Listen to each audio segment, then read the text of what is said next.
The old Northwood Sanatorium wasn't just abandoned, it was cursed. That's what the local legend said anyway. For me, my brother Leo, and his two friends, Marcus and Chloe, it was just the ultimate dare. Tucked away deep in a state forest, the sanatorium was a crumbling brick monster, slowly being swallowed by pine trees.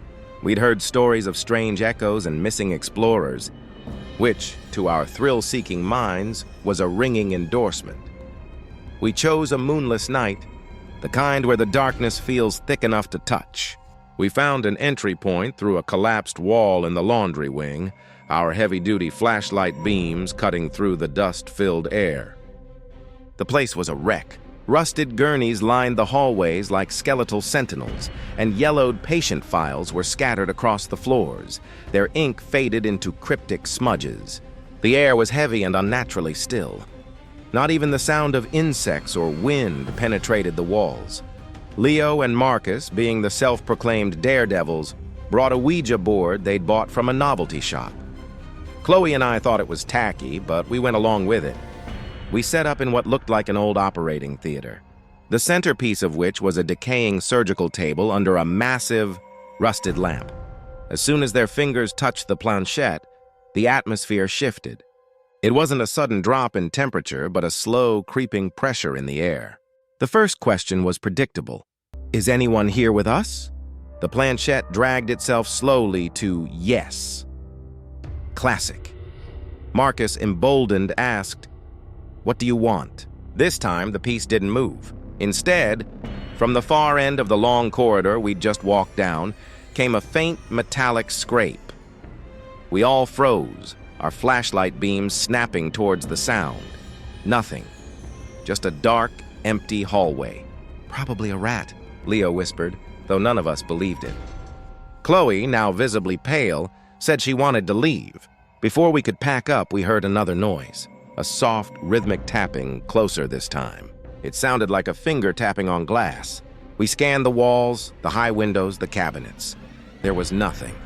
Then my flashlight beam fell on the Ouija board. The planchette was moving on its own, sliding deliberately across the letters. G-E-T-O-U-T. As it spelled the final letter, the heavy steel door to the operating theater, which had been wide open, slammed shut with a deafening boom that echoed through the building. Panic set in. We scrambled to the door, pushing and pulling, but it wouldn't budge, as if it were welded to the frame. The tapping started again, but this time it was everywhere around us, coming from all directions. Then we heard the whispers. They weren't in English, but a guttural, wet language that seemed to slither through the air. Suddenly, the massive operating lamp directly above the surgical table flickered to life, casting a sickly yellow glow over the room. On the table, which had been empty moments before, lay a dark, damp stain that was slowly spreading, a fresh pool of something that looked disturbingly like blood. That's when we saw it. The whispers weren't coming from the walls. They were coming from the shadows in the corners of the room, shadows that were deepening and congealing, taking on shapes that were vaguely human but horribly wrong. Elongated limbs, heads that lolled at impossible angles. They weren't chasing us. They were forming around us, manifesting from the very stillness of the place. We were trapped in their domain, and they were just waking up.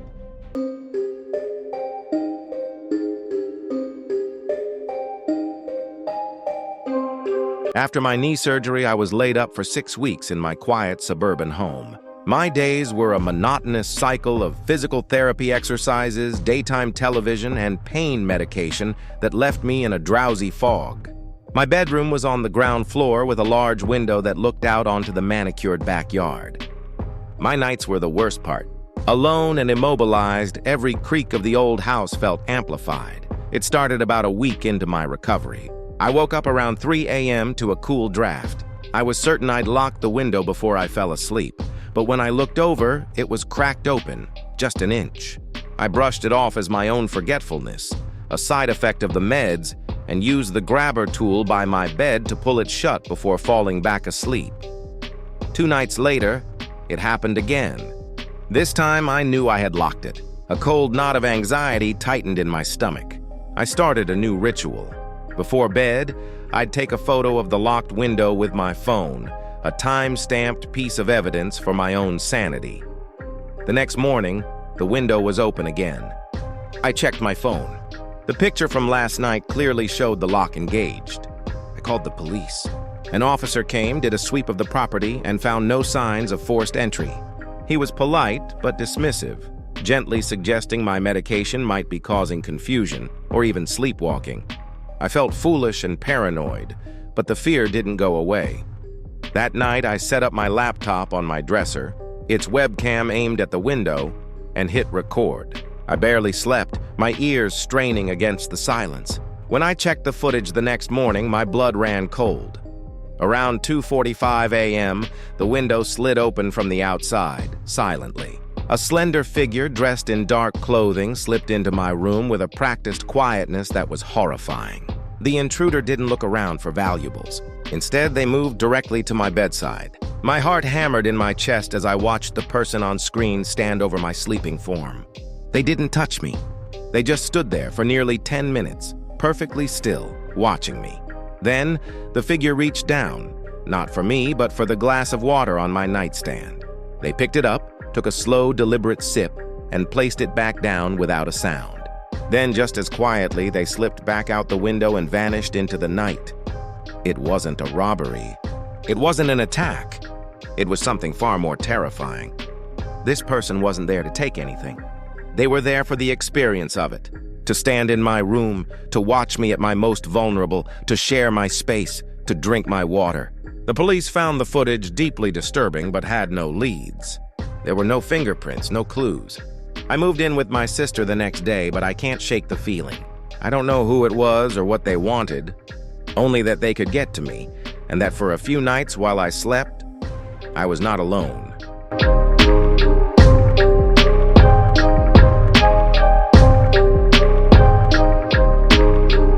My friend Maya and I had a system for nights out. We never left our drinks unattended, we always shared our location, and we had a code word for when a guy was giving off bad vibes. But that night, at a slick, dimly lit cocktail bar downtown, we let our guard down. His name was Julian, and he was disarmingly charming. He was an artist, he said, with a quiet confidence that was a refreshing change from the usual bar crowd. His friend Noah was shy but sweet, and Maya seemed taken with him. After an hour of witty banter, Julian offered to get the next round. "My specialty," he said with a wink. "A midnight bloom. You have to try it." Maya and I went to the restroom, and when we came back, 4 beautiful, deep purple cocktails were sitting on the table. As I raised my glass, I noticed something odd. Julian's drink had a thin, almost unnoticeable film on top, like a faint oil slick, while ours were perfectly clear. A knot of unease tightened in my gut. "You know," I said, forcing a playful smile, "I've heard that the bartender should always drink first, to prove the drink isn't poisoned. An old royal tradition." I pushed my glass towards him. "You first, Your Majesty." Julian's smile faltered for a fraction of a second. Noah just looked confused. But Julian, ever the smooth talker, laughed it off. "A connoisseur of history, I see." "As you wish." He picked up my drink and took a sip. Noah, following his lead, did the same. Relieved, Maya and I drank what were supposed to have been their cocktails. Soon after, Julian suggested we move the party to his loft studio a few blocks away.